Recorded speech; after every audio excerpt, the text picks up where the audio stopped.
जय गुरुदेव, दान गुरुदेव जी। सबको कैसे हैं आप सब? आई होप आप सब अच्छे होंगे। वेलकम है आप सबका मेरे चैनल वंदना रविदासिया पर। तो जैसा कि आप सबको पता है कि अमृतवाणी श्री साहिब जी में जो शब्द संकलित हैं उन सब की सरल हिंदी भाषा में व्याख्या मैं आपको करके सुनाती हूँ। और इससे पहले मैं शब्द 15 अपलोड कर चुकी हूँ। जिस किसी को भी श्रृंखला वाइज 1 से लेके 15 तक शब्दों की सरल हिंदी भाषा में व्याख्या देखनी है वो मेरे चैनल पर जा कर के ज़रूर देख सकते हैं।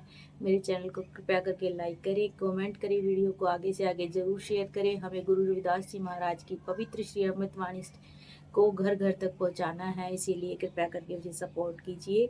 मेरे चैनल को ज़रूर सब्सक्राइब करें और साथ में बेल आइकन को ज़रूर प्रेस करें ताकि आने वाली हर वीडियो का नोटिफिकेशन आप तक पहुंचे। जय गुरुदेव जी। आइए शुरू करते हैं।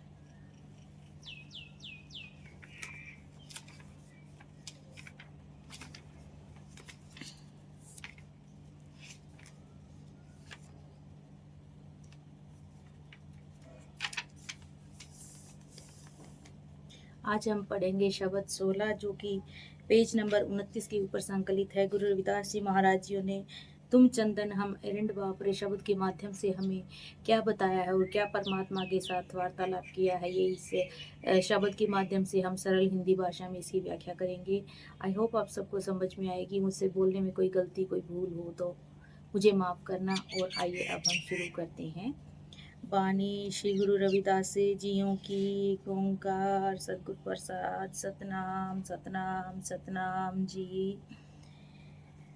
तुम चंदन हम इरिंड बापरे संग तुम्हारे बासा। नीच रूखते ऊंच भये हैं गंध सुगंध निवासा।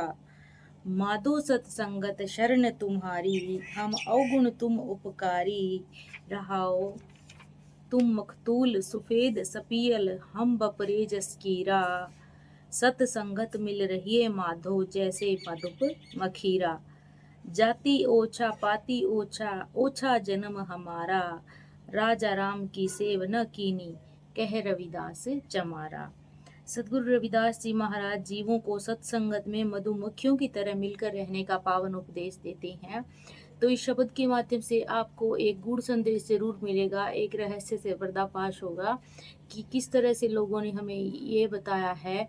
जनश्रुतियों के माध्यम से हमें ये बताया जाता है कि गुरु रविदास जी ने तो हमारी जाति को हमेशा ही बट कर रहने का उपदेश श्राप दिया था, जबकि गुरु रविदास ने हमें संदेश दिया है अपनी वाणी के माध्यम से कि हमेशा एक रहो, मधुमक्खियों की तरह छत्ते में मिलकर एक रहो। यदि कोई दुश्मन आप पर हमला करे तो उस पर सभी मिलकर के टूट पड़ो। लेकिन लोगों ने हमें क्या बताया है कि गुरु रविदास जी ने तो श्राप दिया हुआ है हमारे समाज को कि तुम्हारा समाज कभी एक नहीं हो सकता। बहुत ही मैं आभार व्यक्त करना चाहूँगी डेरा सचखंड बल्ला, जहाँ से हमारे रविदासिया धर्म की शुरुआत हुई, जहाँ से हमें ये पवित्र ग्रंथ मिला और हमें गुरु रविदास की वाणी का पठन करने का मौका मिला। हमें समझ में आया कि गुरु रविदास ने हमें क्या समझाया है। तो आइए इस शब्द के माध्यम से हमें क्या बताया है हम समझाते हैं।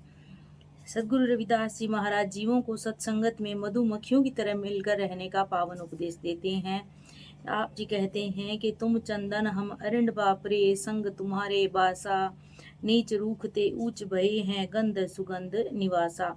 हे प्रभु जी, आप संसार में चंदन की भांति श्रेष्ठ हो। हम सांसारिक जीव विकारों के कारण अरिंड की तरह गुणहीन हैं, पर जैसे चंदन के पास अरिंड का वास होता है ऐसे ही प्रभु जी हमारा वास आपके पास है। जैसे चंदन के पास रहने से अरिंड में भी सुगंध हो जाती है, नीच कहा जाने वाला अरिंड का वृक्ष भी चंदन जैसा ही उत्तम बन जाता है। इस प्रकार प्रभु जी आप जी की संगत करने से हम भी आप ही का रूप हो गए हैं।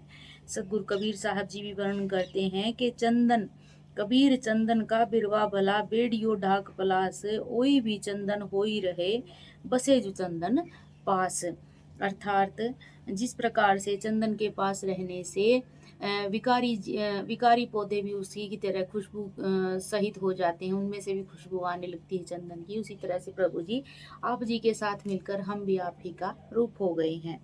माधो सत्संगत शरण तुम्हारी हम अवगुण तुम उपकारी। रहाओ हे प्रभु जी, आपकी शरण ही सत्संगत है। हम सांसारिक जीव अवगुणों से भरे हुए हैं, पर आप परोपकारी हो और जीवों पर दया कर उनके अवगुण बख्शने वाले हो। सतगुरु कबीर साहब जी वर्णन करते हैं कि जिनको कृपा करत है गोविंद ते सत्संगत मिलात। जिस जीव पर प्रभु की कृपा होती है उसको ही सत्संगत प्राप्त होती है। तुम मकतूल सफेद सपियल हम बपरे जस कीरा, सत्संगत मिल रही है माधो जैसे मतुप मखीरा। हे प्रभु जी, आप सफेद पीले रेशम की भांति हो। हम अवगुणों से भरे हुए कीड़े हैं। हम सांसारिक जीव विकारों के कारण कीड़ों की तरह निकम्मे हो, पर आप हम पर कृपा करो। हम आपकी संगत में ऐसे मिलकर रहें जैसे मधुमक्खियां मधु के छत्ते में मिलकर रहती हैं। मधुमक्खी अपने हाकिम के आदेश की पाबंद हैं, हिम्मत और मेहनत में परिपक्व हैं, अधिकार छीनने वालों को पल में मिटा देती हैं, विकारों का नाश कर मिठास पैदा करती हैं। आप कृपा करो कि हम भी आपकी संगत में इसी तरह से मिलकर रहें। जाति ओछा पाती ओछा, ओछा जन्म हमारा, राजा राम की सेव न कीनी, कह रविदास चमारा। सदगुरु रविदास जी महाराज उच्चारण करते हैं कि जीव की संगत मेल मिलाप जीवन नीच है, क्योंकि जीव ने दुर्लभ मनुष्य जन्म प्राप्त कर प्रभु रूपी राजा का सिमरन कभी कभी नहीं किया है। इस शब्द का इस दोहे के माध्यम से एक और इसका जो है ये मीनिंग है कि जाति ओछा पाती ओछा, ओछा जन्म हमारा। दुनिया की नज़र में हमारी जाति नीच है, हमारा जन्म नीच है, परंतु हमने कभी किसी के आगे इसलिए सिर नहीं झुकाया क्योंकि हमारा जन्म नीच है, हमारा कर्म नीच नहीं है। लोगों ने हमें जन्म के आधार पर या जाति के आधार पर नीच समझा है, परंतु हमने भी उस प्रभु का सिमरन करके अपने कर्मों को अच्छा करके वो ऊंचा स्थान प्राप्त कर लिया है। अब हमें कोई नीच नहीं बता सकता। जय गुरुदेव, धन गुरुदेव जी। आई होप आप सबको ये शब्द की सरल हिंदी भाषा में व्याख्या समझ में आई होगी। कृपया करके आगे से आगे वीडियो को शेयर करें, लाइक और कमेंट करके अपने विचार जरूर हम तक पहुंचाएं।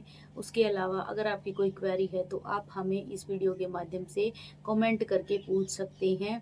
कृपया करके मेरे चैनल को जरूर सब्सक्राइब करें। जय गुरुदेव, धन गुरुदेव जी। गुरु महाराज आपके सबके घरों में मेहर बनाए रखें। जय गुरुदेव जी।